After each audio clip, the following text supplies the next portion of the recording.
Good morning and welcome to the FORESIGHT Solar Fund Limited investor presentation. Throughout this recorded presentation, investors will be in listen-only mode. Questions are encouraged and can be submitted at any time via the Q&A tab situated on the right-hand corner of your screen. Simply type in your questions and press send. The company may not be in a position to answer every question it receives during the meeting itself. However, the company will review all questions submitted today and publish responses where it is appropriate to do so. Before we begin, I'd like to submit the following poll. I'd now like to hand you over to Managing Director, Ross Driver. Good morning, sir. Good morning. Thanks, Chloe. Good morning, everyone, and welcome to the FORESIGHT Solar Investor Meet webinar for the interim results for 2023. So we'll just kick off. I think you should be able to see the slides on the screen here. So we'll take you through the highlights, some information about the NAV, operational finance performance, the corporate initiatives we're currently underway with, and how we see the outlook for the future. Okay, so a little bit. I'm Ross Driver. I'm Managing Director at FORESIGHT Group and Fund Lead for FORESIGHT Solar. I'm joined by my colleagues today, Toby Verno and Mateus Fierro. Toby's Senior Manager within the infrastructure team here and a full-time member of the FORESIGHT Solar team, and Mateus is our lead for investor relations. We're also supported still these days by Ricardo Pinheiro, who is now Head of Infrastructure for FORESIGHT Group and has been partner and lead fund manager for FORESIGHT Solar for the last 10 years since its inception. Okay, a little bit on FORESIGHT Group itself. The business is now, it's an international fund manager headquartered in London, but we also have offices in Madrid, Rome, and Australia, along with Luxembourg.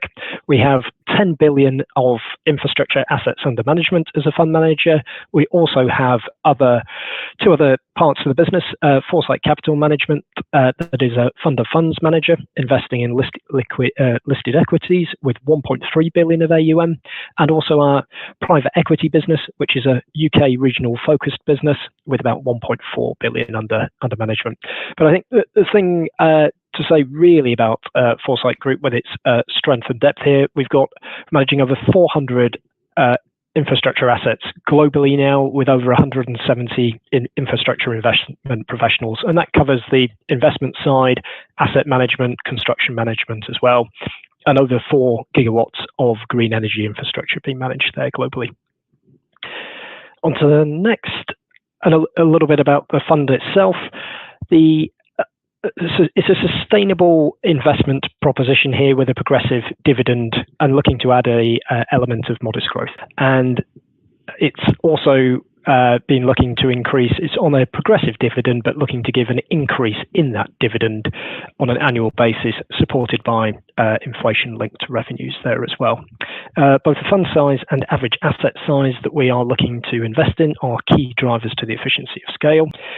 On the portfolio itself, there is currently 723 megawatts of solar in the UK. That is all UK ROC-backed, subsidy-based investments here in the UK that were built up between the fund launch in 2013 and through to 2017. There's that's about 50 assets covering the south of England and the Midlands there as well. The company then went in 2017 and 18, moved into the Australian market, where we've got 4 assets in Australia, again with about 3 of them also benefiting from long-term subsidies, fixed price contracts, and also LGC certificates similar to ROCs in the UK. Those are in Australia, 3 projects in Queensland and 1 in the south in Victoria there as well. Following that, in 2019, the company, via its Madrid office, we also made 4 investments into solar projects in Spain. We've got 125 megawatts across 4 assets there at the moment. And those projects, although they're not subsidy-based, they have 10-year PPAs with high-quality off-takers. So we've got off-take agreements with Shell and Statkraft, and they're at fixed-price arrangements for the majority, around 70% of revenues there. Latterly, in 2021, we changed the mandate to allow us to invest into battery storage. Currently got a share, the equivalent of 75 megawatts, 1 project under construction at the moment, with 2 more up in Scotland that are at a ready-to-build status, where we could move ahead with construction contracts. Finally, We acquired a pipeline of just under 470 megawatts, so that's 7 projects that are not yet reached planning consent, but are in the process to do so, where we think the first of those projects could come through in the first half of next year. So in total, 61 projects across solar and battery storage. Just touching quickly on the highlights, we'll go through these in more detail, but the highlights for the fund during the period. I think it's quite clear to everyone that the power prices have been falling, and also with discount pressure on discount rates in the time. So the NAV, like many in the peer group, did decrease during the first half of the year. It was 5% down to 119.9 pence per share. Primarily driven by the fall in near-term power prices, but also an increase in discount rates. It's fair to say that that downside was significantly mitigated by the active power price hedging and attractive rates at which we fixed offtake prices for the merchant power sales in the first half of the year. It's also been mitigated by higher than forecast inflation. The underlying portfolio itself is actually performing. We're quite happy with the performance on that. Feel it's performing robustly. The global electricity production was just under 3% above forecast for the period, with both revenue and EBITDA coming through at between 11 and 12% there, ahead of the prior period of last year, which we'll come on to a little bit because we've been able to keep increasing revenues and profits at a time while power price is falling, and that's really down to our revenue hedging strategy on the wholesale power price sales. Returns have been falling in the last year in the immediate term. I think we've posted a 9.4% total shareholder return for the last 3 years and a 52% total NAV return during the same period as well.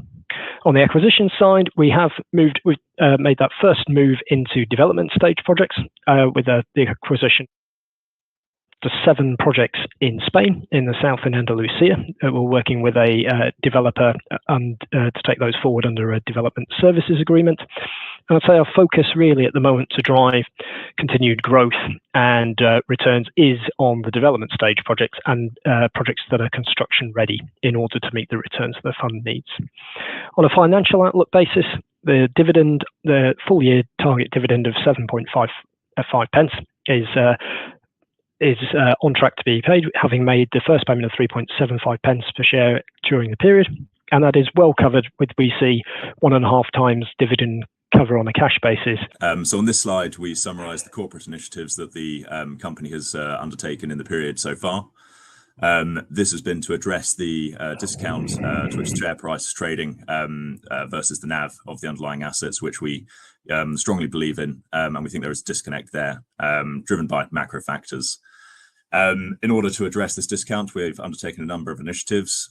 We've announced the launch of a divestment program of circa 200 megawatts of assets from the portfolio, the purpose of which to demonstrate value and to crystallize gains on those assets in order to fund the repayment of the RCF and also to fund the share buyback program, as well as potential further investments into return accretive opportunities.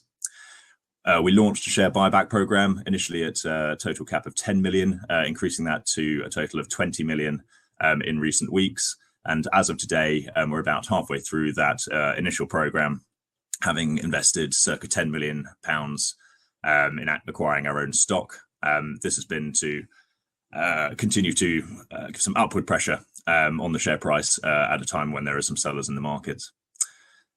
In terms of debt facilities and debt structuring within the group, we have taken the initiative to extend the RCF, which is the short-term floating rate facility that the fund benefits from as an equity bridge, pushing out the refinancing risk till early 2026, so getting an extra year in the term of that facility, while still benefiting from the same attractive terms as when we entered into that facility. And then finally, the appointment of dual brokers, so Singers have been taken on board alongside Jefferies, with a differentiated sales strategy targeting regional investors alongside the core clients that Jefferies had managed for the time to date.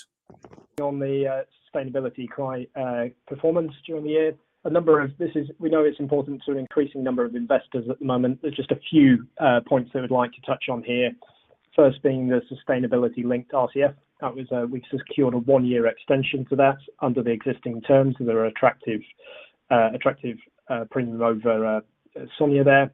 Also, we're positive ESG performance. There's a number of criteria. If we perform well against those and tick a number of boxes, we actually get a discount on the rates on that as well.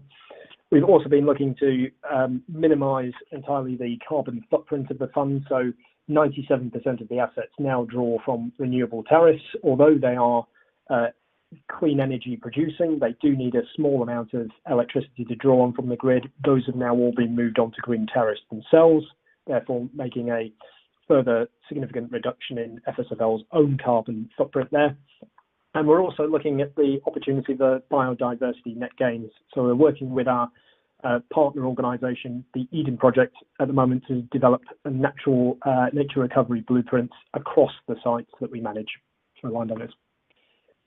Okay, moving to the NAV for the period. I think the key drivers here, and just looking at that in terms of the movements, the ups and the downs. You've got the normal sort of roll forward in terms of the most of the blocks on the left are actually the typical sort of movements that we'll show in the period, showing the dividends paid, costs to the fund, and the time value of money moving forward the valuation date. The major drivers to the side of that are actually the downsides here from power prices that come through in both the project actuals and project forecasts. So the forecast dropping, taking the NAV down by about 3.8 pence there. We've got something in here called the EGL delta. That was the forecast that we were making for what tax we would need to pay under the energy generator levy. As the power prices are coming down, the amount that we forecast we need to pay is coming down as well. So we actually get some offset when the power prices are falling down towards that £75 a megawatt hour strike price. And the other area there in terms of the upside is inflation coming through higher than we actually had in the forecast, about 1.4 pence of upside. That's all been offset by a downside from movement in the discount rate there, increasing the discount rate for UK subsidy assets by 50 bips to 7.5%. Okay, a few points we just wanted to raise on this for investors is around the increase the discount rate for the fund, but also the underlying cash flows and the assumptions here around what is underpinning that valuation too. So just looking at there have been some significant movements down in the power curves, but just wanted to point to the slide, the chart here on the left, which shows the movement, how significantly in the near term at least, the power price forecasts have come down since the end of the year in December. And this is the highly elevated power prices that we were seeing during the period off the back of the war in Ukraine and obviously surging gas prices. But it's so where they were from about at about £250 a megawatt hour at the end of 22, beginning of 23, they have now dropped to about £100 in the forecast. That's the major drop that we saw in the first half of this year. Just point to the fact that the forward rates that we're now seeing, which is what we can lock in, the sort of 50% of revenues that we do trade in the markets and we can fix prices at, are now looking represented by the red dotted line on there. The forward rates that we're getting out to about 27, 28 are looking a lot more in line with the blended curves that we have now from the forecasters. Therefore, meaning that we're not expecting another significant fall in power prices at the moment. On the right-hand side, just pointing as well to the REGOs pricing that we assume. This is renewable energy guarantees of obligation. These are tariffs that are able to be traded by the projects as well. We'd say we've got quite conservative prices in there. We've got £5 a megawatt hour per REGO for 2024, 3 for 25, and then falling to about 40 pence thereafter. We know that we're able to lock in these prices for the REGOs generated by the portfolio at least about £5 per megawatt hour all the way out to about 2028 at the moment. So just making the point that we think there's further prudence there in the numbers as well. On inflation, this has been one of the major drivers and also a significant variance in for all funds. You have the inflation that is applied to factors such as the ROCs here in the UK, and also will be applied to the power curves that come in real terms as well. I think we just say that our inflation assumptions, and this is on an RPI basis, remain pretty conservative for the next few years. So you're at 6.5% for 2023. It's fair to say that the full year is going to come in significantly above that, and that's why we've seen these upsides from higher than forecast inflation. And there we've kept our medium-term forecasts out to 2030, so from next year to 2030, at 3% and 2.25% thereafter. The chart below, and this was released in the interim report as well, shows a bit of sensitivities on what the impact on the share price, the NAV per pence per share would be here, and the NAV in total of a 1%, 2% up or down either way on 2024 inflation alone. And the point being there that a 1% higher inflation for the period would give about a 1.1 pence upside on the share price. And just to show at the bottom there as well, we've got on the discount rates for the UK portfolio, we've moved them by 50 bips to 7.5%. The weighted average discount rate now sits at about 7.55 pence. That's 130 bips of increase since H1 2022. And it gives an idea there of if we we do think there could be some further pressure upward on discount rates, but a 50 basis points increase would reduce the share price by about just under 4 pence. I think we're showing here that there's a number of drivers that we think are quite conservative that also have the opportunity to offset that as well. Okay, I'll hand over to Toby at that point to just touch on the operational performance. Thanks. Sure thing. Thank you, Ross. So to cover off both the production and revenue performance for the fund, I'm pleased to say that the fund has continued to perform strongly with the portfolio producing 2.8% above forecast globally, primarily driven by the Australian and UK portfolios, which benefited from higher than expected irradiation, and the team keeping those assets running with excellent uptime to take advantage of that high solar resource. For the first year, the Spanish portfolio is contributing to production as all assets are now operational. Unfortunately, in the period, the portfolio suffered from adverse weather, with total production falling 2.2% below forecast, though we remain very positive as they've been very successfully commissioned as they have come online just in the last half a year. If we move on to the next slide, we then look to some revenue analysis and also cash generation.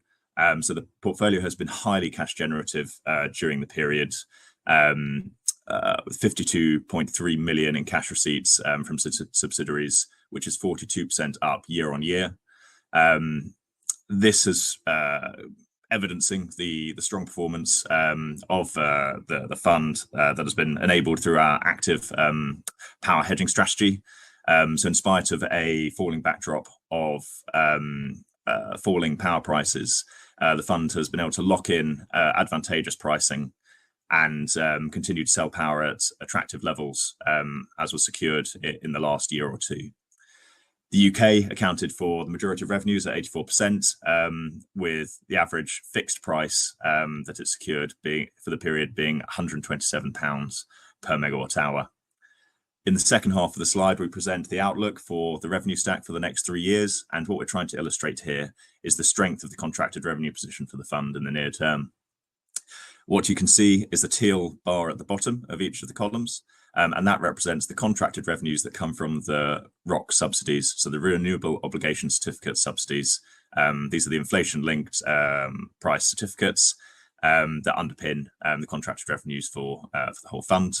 On top of that, the darker blue bar represents the proportion of wholesale electricity sales that have been fixed in price as of the end of Q2. What can be seen there is that we have built a substantial position of fixes in 2023, bringing the total level of contracted revenues with fixed prices circa 90%. That falls slightly year on year to 85% and then circa 73% in 2025. And that reflects the building positions as the fund continuously adds to its price fixes in years to come and seasons to come. The gold bar at the top represents the proportion of our revenues that is currently exposed to floating price movements and is effectively our merchant headroom that gives us that exposure to wholesale prices. Significantly, contracted revenues support the overall dividend cover position, which is forecast to be at least 1.5 times for the next 3 years. If we could move on to the next slide, please, Matthias. Here we present the consolidated P&L for the global portfolio. A couple of points that we wanted to draw out here. Firstly, that Spain, as mentioned before, is now actively contributing to the P&L for the group, with all assets being operational and bringing a total operating profit of 4.7 million to the combined 79 million for the group. Both revenue and EBITDA are up almost 12% year on year, and the gross profit margin continues to be very strong at 87%. Again, against the backdrop and in the context of the falling power prices and inflationary pressures, this demonstrates exceedingly strong performance and is emblematic of the success of the active price hedging strategy that the fund has pursued. If we move on to the next slide, we focus on gearing. The fund has total outstanding debt of £510 million, of which 115 million is the short-term revolving RCF facility. Total gearing for the fund is 41.3%. And of that, the long-term gearing is 32%, both of which fall comfortably within the mandate restrictions of 50% and the aspiration for long-term gearing to not be more than 40%, respectively. The vast majority of debt that the fund holds is fully swapped out and amortizing over the long term. The exposure to floating rates sits with the RCF, where the full facility is currently floating at a margin above SONIA. And that's why in this current higher interest rate environment, the priority for the fund is to pay down the RCF quickly, to control costs and also to reduce gearing. If we could move over to the next slide, please. And I think I'm going to hand over to Ross to go into some more detail into the corporate initiatives that the fund is pursuing. Yeah, actually, Matthias, if you just jump back ago, just picking up a couple of questions as we're going through, I think it makes sense to just touch on there. One of the questions on the debt was, how large is the RCF? What's its all-in cost? It's 150 million, of which we have drawn 115 at the moment. The all-in cost for the first half of the year was about 4.13%, as is stated there. How much do you target to reduce it over the next 12 months? Well, I think that's we're going to come on to that in terms of a balanced approach here between what we're using capital for. I think it's fair to say we're already starting to look to pay that down a meaningful amount because it's a cost control mechanism. And another question there, just thought it was worthwhile picking these up as we go through. Also, the current LTV, it's there. There's a proportion of GAV, long-term gearing that's sort of locked in and all hedged down at just over 30% there, and the total gearing, including the RCF, at just over 40%. I think whilst we're saying we're looking to pay these down, in terms of the covenants, we're very comfortable and well within those due to the strong cash generation of the portfolio. Hopefully that covers off a couple of those questions. So then just what we're going through and what we're trying to achieve in terms of these initiatives. So we do have the divestment program that's underway with 200 megawatts earmarked for this. I might try and pick up another question here as we're working through it. What sort of point do we recognise that the project's more mature and in the point for recycling? But we've gone through an exercise here and spent some time doing it in terms of looking at which of the projects, based on the values and also the amount that they're contributing to dividend cover. So I think we have projects that are extremely valuable and also contribute very well to the dividend cover. I think we have others that offer maybe less towards that, but still have a high inherent value. So we'll be looking to divest of those that are lower in the scheme of things and actually providing cover to the dividend into that. So that's how we're selecting assets to recycle at the moment. We would be putting those into, at the moment, looking to reduce gearing, some of the proceeds from that, but we'd also be looking to recycle capital into those development stage assets. It will take time for a number of those to come through, And I think the point that we're making here is, regardless of selling some of these assets, we still expect to have a exceptionally strong dividend cover, well over 1 times plus over the medium term at the moment. And that's why we see there's a potential there to take cash, recycle it in at hopefully what we would expect to be above book value, and put that to work in more returns accretive investments. We have the share buyback program in operation at the moment that was doubled to 20 million. Again, that is looking to address the discount, but the major point here being that we think the markets are undervaluing the stock, and even though there could be some downside pressures still on the NAV, it's nowhere near the circa 20 pence per share levels that we're seeing at the moment, or potentially even a 20 to 25 pence that we think is making the stock undervalued, and that's both ourselves and the board.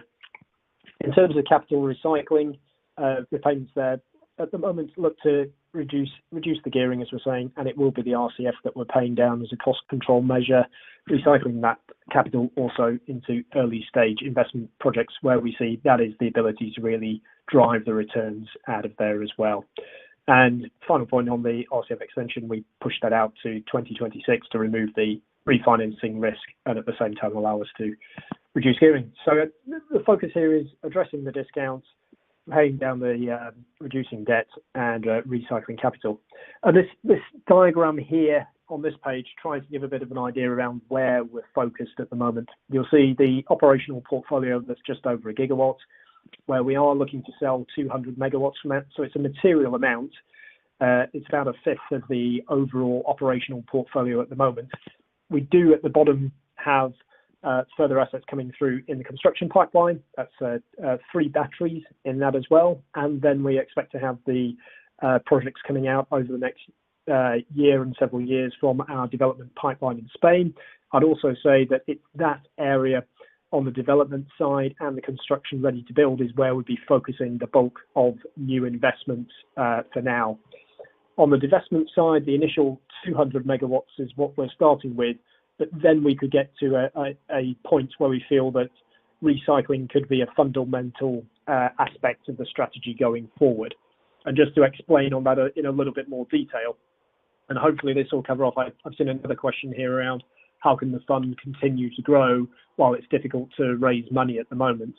And I think that's a very valid point, because at the moment markets are effectively closed to the whole sector. It's no different from us to anybody else. But the ability to be able to put monies, recognise mature assets, and then recycle that into the development pipelines, we think there'll be a decision point there as the projects start to come through and get to ready to build. And it may be that we are actually selling just as many projects to recycle capital and make some returns as we take forward to build as well. But the divestment of some of these projects will also go to help cover off and help construction costs elsewhere. So that is that's one thing. We think it is going to be leaner times at the moment, and it's a case of at the moment maybe divesting of some projects and then shrinking to grow a little bit in the future. But we don't necessarily, because of everything that we talked about in terms of the robustness of the NAV, mean that means the NAV needs to grow. The portfolio may shrink initially in terms of the number of megawatts, but we want to see here, we want to maybe sign a number of other development pipelines as well to give us, we could happily get that up to several gigawatts to bring through, and then a mix of divesting of some of those opportunities and also taking them through to build out. In terms of the monies coming in there from both the operational cash flows and the divestment proceeds, they're both, they come into cash available for distribution. Say in terms of for shareholders, there's the dividends that are paid out. We will continue to review the dividends as at each year. It is a progressive dividend policy at the moment, which means it will be increasing every year. I think what we're looking to give, we gave a 6% uplift at the beginning of this year. We are looking to give a uplift on an annual basis that is both meaningful and sustainable in the long term. So that doesn't necessarily mean that we'll be chasing the highest potential payout, but looking to give a uplift year on year that is sustainable and also giving a good level of cover against inflation there. We're also looking to use the cash to pay down debt, which is primarily going to be focused on the RCF. And then other capital recycling, some of this we've already been doing, is using additional funds to actually fund some of the construction projects. So excess cash has been used to fund our first battery storage project to mean that we don't have to draw further on the RCF at the moment.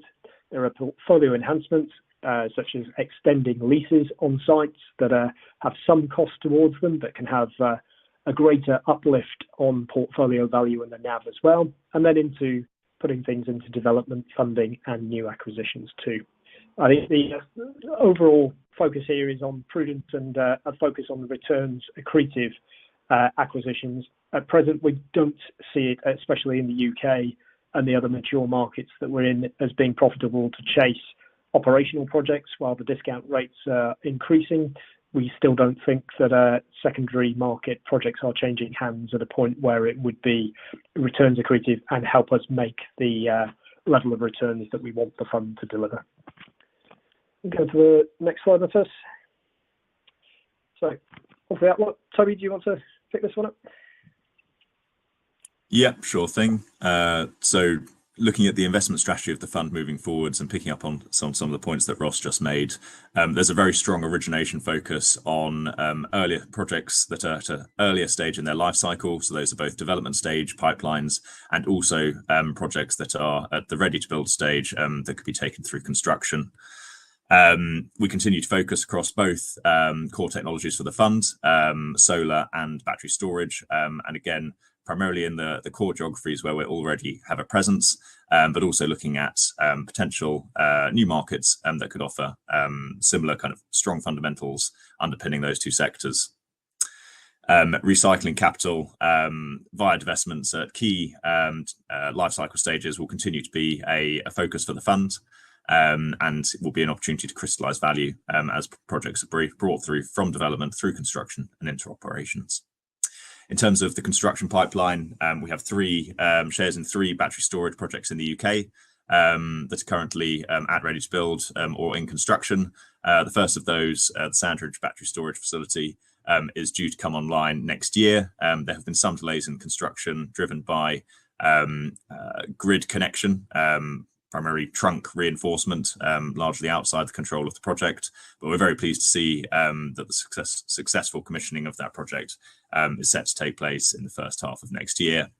The other two battery storage projects have a framework agreement in place. However, there is still optionality and flexibility as to the timing of the construction of those projects.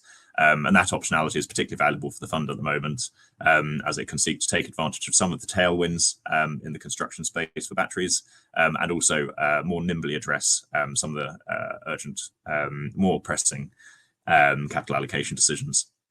Finally, in terms of general pipeline, the fund continues to benefit from an extremely strong pipeline of opportunities in its core target sectors, as brought to it by the investment manager. It continues to benefit from the preferential rights to over 600 megawatts of UK subsidy-free projects that are currently in development with some of its sister funds under the management of FORESIGHT, the Spanish development portfolio that it holds as proprietary pipeline, and then a significant volume of opportunities, both ready to build battery and solar projects in the UK and in some of our overseas geographies, and also development stage pipelines, again, covering solar and battery storage in the UK and in our overseas territories. Move on to the next slide, and I'll hand over to Ross for the summary. Thanks, Tony. Just go through this, and then we spotted a number of questions, so we'll try and answer a number of those and cover off as many as possible at the end. So just in summary, the Q2 NAV itself, it was power price hedges and inflation higher than forecast offset the downward pressure there from lower power prices and revised discount rates. I think we say that there could be some further pressure from the discount rates. Power prices now look more in line with what we're seeing in the forward rates in the market, so don't expect another significant downside there. And even on the discount rates, if there was pressure to increase those, we think that they can be, the downside from that is possible to offset from what we feel are quite conservative cash flows as well, underpinning the current NAV. Performance, we're happy with the portfolio as it's performing. It was 3% above base case during the year. It was a really strong operational performance in the UK that has now done very well for many, many years. And Australia was doing well after it had a couple of years of El Nino events down there that had been affecting irradiation. Spain was a little bit behind performance, but that was primarily driven by some very bad storms in March and April. But otherwise, apart from that, we're very satisfied with how the new portfolio there is operating. And therefore, as Toby touched on earlier, it is the fixing of the revenues that we've done out at power prices now that are significantly above what we can see in the market that has underpinned the strong cash flow there and helped revenue and EBITDA for the period be between 11 and 12% up on next year. On capital allocation, yes, we're away with the divestment process for the 200 megawatts. Just to try to answer a question on that, it's a phased divestment program, so we're doing it in several chunks. We expect it to commence this year with the first sales and move forward into next year. In terms of those processes that we have started at the moment, yes, we have had strong interest in the projects. I think that was part of the time that we've spent in terms of looking for bilateral deals as well, in terms of also going out to test the market. What we would hope is that one of the next announcements we have is that we've actually sold something and above book value as well. So there is strong appetite out there, particularly in the markets that we're looking to transact in. We're also conscious that there are quite a few other processes going on in the market, so we're not looking to go head to head with some of those either. And again, we've also doubled the share buyback program there. Another question I just see coming in on the chat is, will you continue or look to extend the share buyback program? Well, we will continue it. We are moving forward. We've spent about 10 million of the 20 million allocated at the moment. I'd say there is the potential to expand that further. It's predominantly driven by, as we're getting additional cash flows in, what we see as the best use of cash in that period. And I think just to be absolutely clear, what we see is a balance here in starting to pay down the RCF that is getting more expensive at the moment, maybe looking to put some more into the share buyback program to hopefully narrow the discount there. And also probably what we're looking at is single-digit millions at the moment into the development stage pipelines. So sort of the pipeline in Spain, that 470 megawatts that we acquired there, we managed to acquire the initial rights for single-digit million euros. There will be stage payments if they get through to the ready-to-build status and get planning consent, but we don't make those payments until they go ahead if they do. So it de-risks those projects significantly for us. And that's why we see the attraction of that. And we would really like to be growing that development stage pipeline to several gigawatts across multiple different jurisdictions.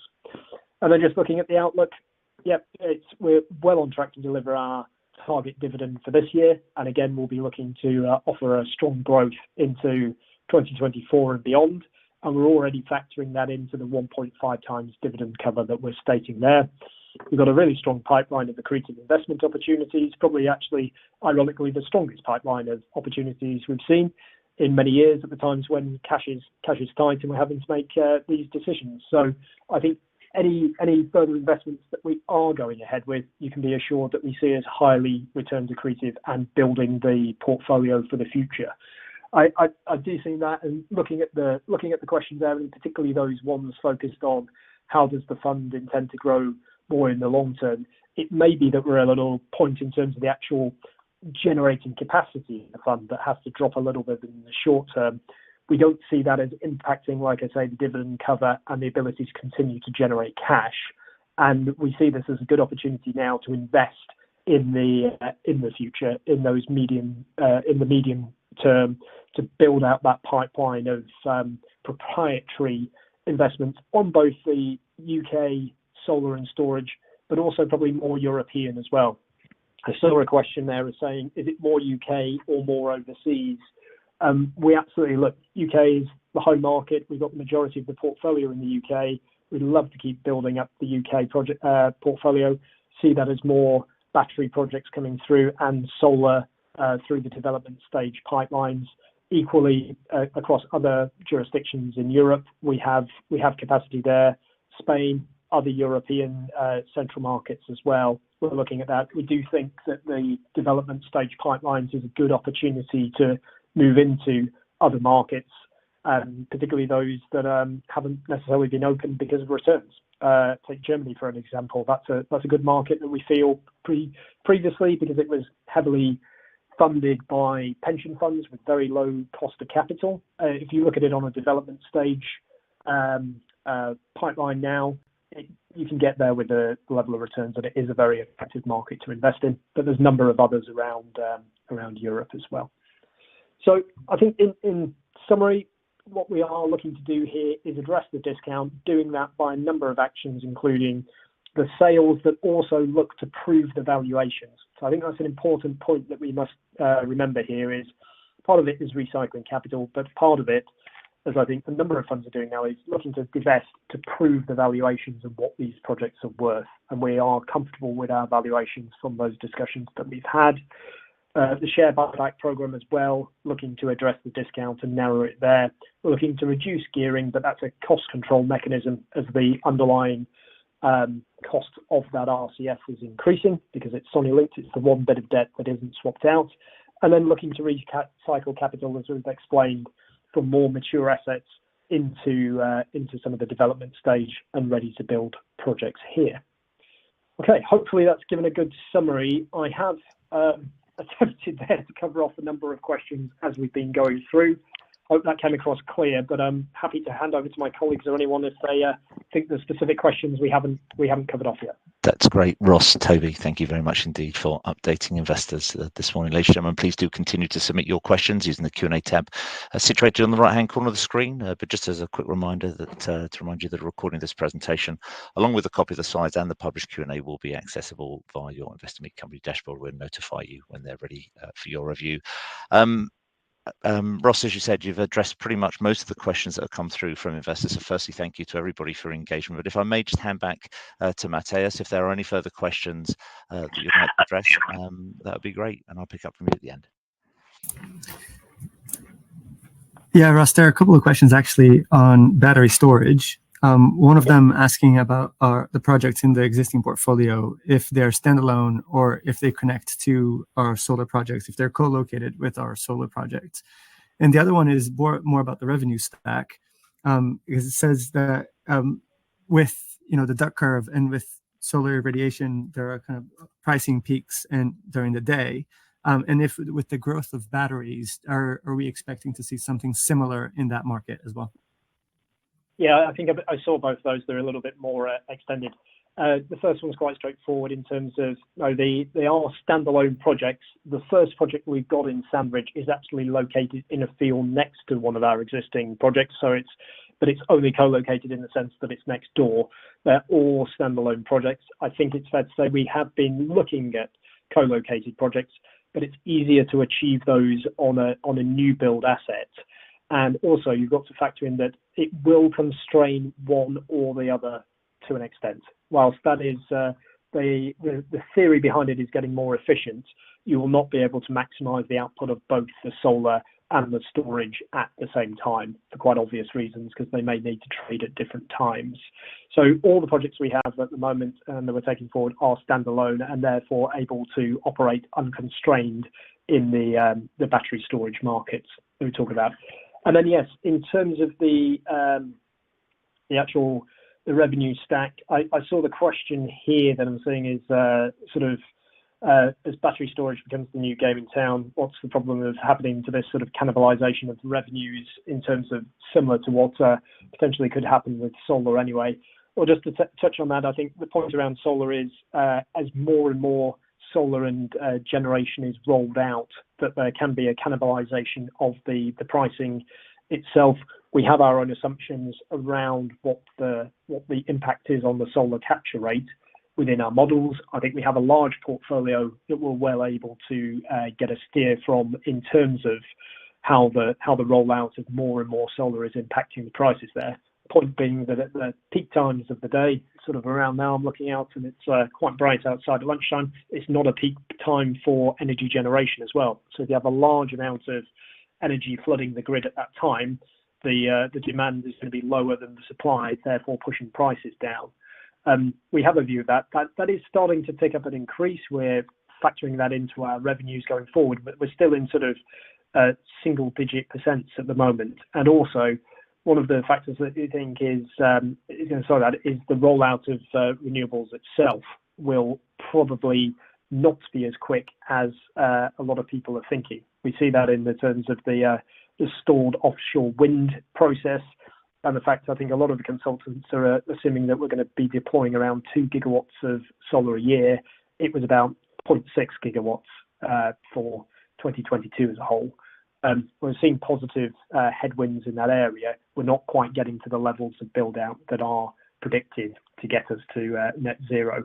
And then just saying on the point around the battery storage market, I think one thing is having to be on top of those markets and the revenues as well. We've said we've got our first project has been built on a 1 hour basis, and into that there's a lot of the revenue streams that make up the revenue stack, so there's fast frequency response and then dynamic containment and other areas that we knew were going to get bid up and already sort of saturated in those markets. So it is more of a arbitrage and volume load shifting strategy that we're looking at, even for the 1 hour project. But the plan would be to build out our later batteries at a greater either 2 hour plus duration that would make them better placed to trade in the arbitrage markets, balancing effectively charging up when prices are low and then selling out when they're higher. So I just say in terms of that, we benefit from Foresight Group by having a significant team. It's not just Foresight Solar, there's other funds under management. We have about half a gigawatt, that's about 10 projects that we're taking forward at the moment, and a team of about 10 people looking at battery storage. So it's a constant debate at the moment in terms of optimizing and looking to how we best build out those projects as well. To say a major component of that we're actually seeing is capex prices starting to come down significantly at the moment too. Demand is dropping off in China and other places that is really helping the investment case. So it's always been biding our time before pressing the button on those, but it's a very valid question. Revenues for battery storage have dropped, as been seen by the listed funds as well. I think the only other point I'd add to that is we've always been quite conservative in the cash flows and the revenues we assume for battery storage. So I don't think we've been surprised that revenues have come down or hit in our investment cases as much. I think the only thing I'd just say to that at the moment is we're still monitoring.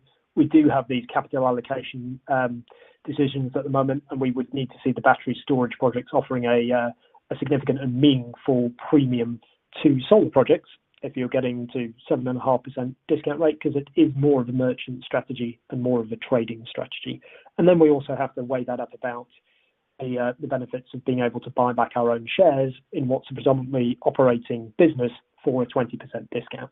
So you look at those and need to think through what is the best and clearest investment decision at the moment. It's a bit of a long answer to that one, but I did think it's a bit more of an involved question. Hopefully that's covered off those, Matthias.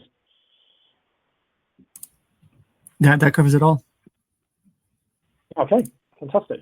That's great. That's great. Thank you very much indeed, Ross, Matthias, and Toby, for updating investors. If any more questions do make their way through to the platform, of course, we'll make those available to you guys post today's call. Ross, Toby, I know investor feedback will be particularly important to you all, and I'll shortly redirect those on the call to give you their thoughts and expectations. But before doing so, I wonder if I may just come back to you, Ross, just for a couple of closing comments, and then, as I say, I'll redirect investors to give you their feedback. Yeah, no, thank you, and apologies for the sound issues at the beginning there. I think I've maybe got a very well worn out headset for the last few years that needs replacing. Bit of life cycle there. But look, we do think we acknowledge here that it's challenging times. I'd say that what in the macroeconomic environment, what we're doing is looking to take proactive action here, and we're doing that with investors front of mind in terms of looking to narrow this discount that the shares are trading at, reduce gearing. It's really about setting the scene for the future here. And yes, maybe we do need to get rid of, sell off a bit of the portfolio to then rebase ourselves and establish for the future and for future growth. But we feel there's a lot of opportunities here in the UK and across Europe and other markets that we're investigating as well. So we're very positive on the outlook. That's great. Ross, Toby, Matthias, thank you very much indeed for updating investors this morning. Can I please ask investors not to close this session, as we'll now automatically redirect you for the opportunity to provide your feedback in order that the company can really better understand your views and expectations. This will only take a few moments to complete, but I am sure will be greatly valued by the company. On behalf of Foresight Solar Fund Limited, we'd like to thank you for attending today's presentation and may wish you an enjoyable rest of your day.